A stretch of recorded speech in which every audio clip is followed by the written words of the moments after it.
আসসালামু আলাইকুম। Technique easy এডুকেশনের পক্ষ থেকে নবম দশম শ্রেণীর শিক্ষার্থীদের জানাচ্ছি শুভেচ্ছা।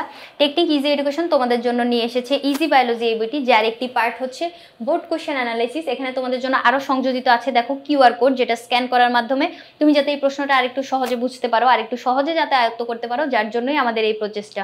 তোমরা কিন্তু চাইলে আমাদের এই ইজি বায়োলজি বইটা সংগ্রহ করে নিতে পারো। এখানে তোমাদের জন্য বিগত কয়েক বছরের বোর্ড প্রশ্ন অ্যানালাইসিস করে দেওয়া আছে।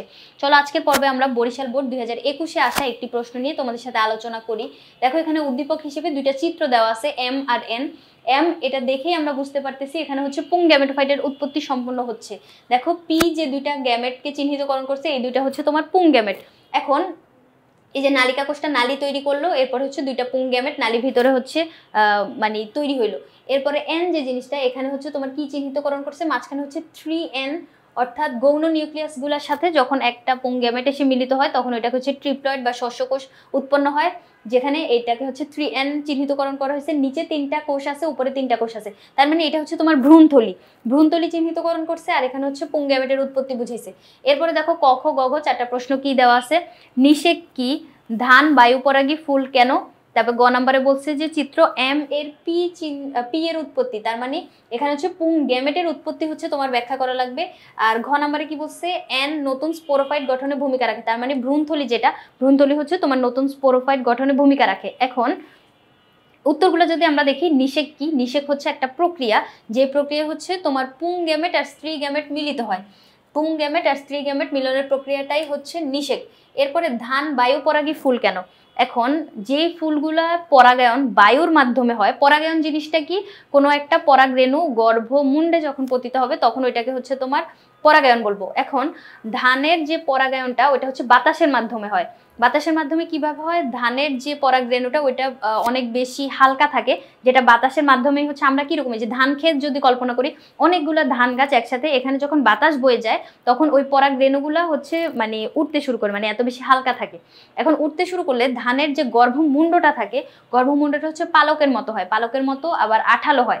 এখন উঠতে থাকা যে পরাগরেণুটা ওটা হচ্ছে অনেক হালকা থাকে, যেটা পালকের সাথে আটকে যায়, অথবা আঠালো, যখন আঠালো যে অংশটা ওটার সাথে গিয়ে স্টাক হয়ে যায়। এখন পরাগরেণু গর্ভমুণ্ডে পতিত হয়েছে, তার মানে পরাগায়ন সম্পন্ন হয়ে গেল, তার মানে বাতাসের মাধ্যমে যেহেতু এর পরাগায়ন সম্পন্ন হইলো, এই জন্য ধানকে হচ্ছে বায়ু পরাগী ফুল বলবো। এরপরে চিত্র এম এর পি এর উৎপত্তি, তার মানে এখানে আমাদের হচ্ছে পুং গ্যামেটোফাইটের উৎপত্তি ব্যাখ্যা করা লাগবে। আমি তোমাদেরকে এখন পুং গ্যামেটোফাইটের চিত্রটা আগে বুঝাই, চিত্র বুঝতে পারলে তুমি একা একাই হচ্ছে এই বর্ণনাটা লিখতে পারবা। এখন পুং গ্যামেটোফাইটের উৎপত্তি শুরু হয় হচ্ছে পরাগরেণু থেকে। দেখো পরাগরেণু তুমি বাস্তবেও দেখতে পাবা, এরকম একটা ফুল যদি হাতে নাও, এটার উপর যদি আঙ্গুল দিয়ে মানে ওটার উপরে যদি স্পর্শ করো, এখানে তোমার হাতে হলুদ হলুদ কিছু গুঁড়া অনুভব করবা, ওইগুলাই হচ্ছে তোমার পরাগরেণু। এখন পরাগরেণুগুলা যদি মানে বড় করে আমি যদি দেখাই, এরকম একটা স্ট্রাকচার দেখা যায়, কাটা কাটা অংশ থাকে। এখন এই পরাগরেণুটাকে যদি আমি লম্বচ্ছেদ বরাবর কাটি, এখানে ভিতরে এরকম একটা স্ট্রাকচার দেখতে পাবা। বাইরে দেখো কাটার মতো যে অংশগুলো ওইটা ছিল বহিতক, ভিতরে একটা লেয়ার থাকে ওইটা হচ্ছে তোমার অন্ততক। আর এখানে ভিতরে যে নিউক্লিয়াসটা থাকে, অর্থাৎ প্রতিটা কোষে তো আমরা জানি একটা নিউক্লিয়াস থাকবে, ওই নিউক্লিয়াসটা তোমার হচ্ছে মাইটোটিক বিভাজনের মাধ্যমে দুইটা নিউক্লিয়াস তৈরি করবে। দেখো একটা নিউক্লিয়াস আকারে তুলনামূলক বড়, আর একটা হচ্ছে ছোট। বড় নিউক্লিয়াসটাকে নালিকা নিউক্লিয়াস বলে, এটা হচ্ছে নালী তৈরি করে এই কারণে। এখন নালী তৈরি করার কারণে নালিকা নিউক্লিয়াস বলে, আর ছোটটাকে হচ্ছে জনন কোষ বা জেনারেটিভ কোষ বলে। এখন তুমি বলতেই পারো যে বড়টা কেন নালী তৈরি করে, ছোটটা কেন নালী তৈরি করে না। এখন আমি যদি তোমাকে এটা কনসেপ্টটা বুঝাই, মনে করো একটা কোষ, এই যে আকারে বড় একটা কোষ, এই বড় কোষটা ওর যে ব্যাসের সমান করে একটা নালী তৈরি করবে, অর্থাৎ নালীটা কতটুকু চওড়া হবে ওই বড় যে নিউক্লিয়াসটা ওইটা সমান। আর এই দেখো ও যেহেতু বড় একটা নালী তৈরি করছে, ওর পিছনে ছোট একটা কোষ অনায়াসেই আসতে পারবে, কিন্তু এই ছোট কোষটা যদি নালী তৈরি করতো, দেখো ওর নালীটা আরো সরু হইতো না, কারণ ও একটা ছোট কোষ। এখন এই ছোট কোষটা যখন নালী তৈরি করছে, এর ভিতর দিয়ে কি বড় কোষটা কখনো আসতে পারবে, ও তো এখানে আটকায় যাবে নালীর ভিতরে। তার মানে নালী তৈরি করবে হচ্ছে তোমার বড় কোষটা, যাকে আমরা নালিকা নিউক্লিয়াস বলবো। আর ছোট যে কোষটা ওটা হচ্ছে জনন কোষ বা জেনারেটিভ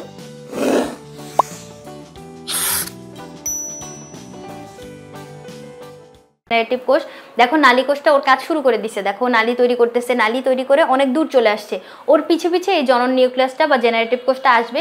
কিন্তু দেখো এখানে একটা জনন কোষ ছিল, এখানে দুইটা কিভাবে হয়ে গেছে, ওই জনন কোষটা বিভাজিত হয়ে দুইটা কোষ তৈরি করছে। এখন দুইটা কোষ যে সৃষ্টি হয়েছে, এই দুইটা কোষই হচ্ছে তোমার পুং গ্যামেট।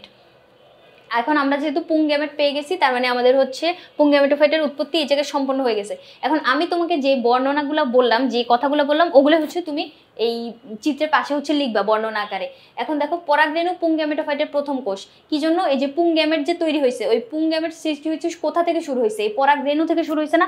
তার মানে পরাগরেণুটা হচ্ছে পুং গ্যামেটের প্রথম কোষ, যেটার যে নিউক্লিয়াসটা মাইটোটিক বিভাজনের মাধ্যমে 2টা কোষ তৈরি করবে। দেখো পরাগ মাতৃকোষটি মিওসিস বিভাজনের মাধ্যমে 4টা কোষ তৈরি করছে। এই 4টা কোষের প্রতিটা থেকে আবার হচ্ছে দেখো অঙ্কুরোদ্গম শুরু হবে। পরাগরেণু কেন্দ্রিকাটি মাইটোটিক পদ্ধতিতে বিভাজিত হবে। এই বিভাজনে একটি কোষ আকারে তুলনামূলক বড় হবে, আরেকটা কোষ হচ্ছে আরেকটু ছোট হবে। বড় কোষটা নালী তৈরি করবে, যার জন্য একে নালিকা নিউক্লিয়াস বলবো। ছোট কোষটা হচ্ছে জনন কোষ তৈরি করবে, এজন্য এটাকে জেনারেটিভ কোষ বা জনন নিউক্লিয়াস বলবো। এরপরে দেখো যে জনন কোষের বিভাজন হয় এখানে থাকা অবস্থায় ও বিভাজিত হইতে পারবে, অথবা নালীতে থাকা অবস্থায়। যে কোনো জায়গায় বিভাজন হোক, আমাদের শুধু গ্যামেটটা পাওয়া হচ্ছে আমাদের উদ্দেশ্য। এখন পরাগ রেণুতে থাকা অবস্থায় অথবা পরাগ নালীতে থাকা অবস্থায় যখন এই জেনারেটিভ কোষটি বিভাজিত হবে, তখন আমরা 2টা গ্যামেট পাবো। এই যে পুং গ্যামেট 2টার উৎপত্তির মাধ্যমে হচ্ছে আমাদের নতুন যে মানে গ্যামেট, যে মানে পুং গ্যামেট প্রাপ্তির যে কাজটা, ওটা হচ্ছে সম্পন্ন হয়ে গেছে। এরপরে আমাদের কি বলছে? এন অর্থাৎ ভ্রূণথলি। ভ্রূণথলি থেকে আমরা কিভাবে নতুন স্পোরোফাইট গঠন করব, এটা হচ্ছে বর্ণনা করতে বলছে। চলো যদি এখন দেখি আমরা। এখন ভ্রূণথলি থেকে কি হয়? ভ্রূণথলি হচ্ছে ওই জায়গায় গঠিত হয় যেখানে নিষেক সম্পন্ন হওয়ার পরে আমরা হচ্ছে স্ত্রী গ্যামেটোফাইটের উৎপত্তি পড়ছিলাম না, ওই জায়গায় হচ্ছে তোমার ভ্রূণথলি গঠিত হয়েছিল, তাই না? ফুলের গর্ভাশয়ের ভিতরে 8 নিউক্লিয়াস বিশিষ্ট থলির ন্যায় যে অঙ্গ দেখা যায়। 8 নিউক্লিয়াস কিভাবে? ওই ভ্রূণথলির উপরের দিকে মেরুতে হচ্ছে 3টা কোষ থাকে, মানে 3টা নিউক্লিয়াস, নিচের দিকে 3টা, 3 3 6, আর মাঝখানে থাকে 2টা, তাহলে 8টা। এই 8 নিউক্লিয়াস বিশিষ্ট যে থলির মতো অংশ দেখা যায়, সেটা হচ্ছে ভ্রূণথলি। ভ্রূণথলি গর্ভযন্ত্রের কাছে অবস্থান করে। ডিম্বাণু মাঝখানে, ডিম্বাণু থাকে হচ্ছে মাঝখানে, আর এই ভ্রূণথলির যে একদম কেন্দ্রে ওইখানে হচ্ছে তোমার গৌণ নিউক্লিয়াস থাকে। ডিম্বাণু মাঝখানে বলতে হচ্ছে গর্ভযন্ত্রের মাঝখানে থাকে। ডিম্বক রন্ধ্রের দিকে যে 3টা কোষ, ওই 3টা কোষকে হচ্ছে তোমার গর্ভযন্ত্র বলে।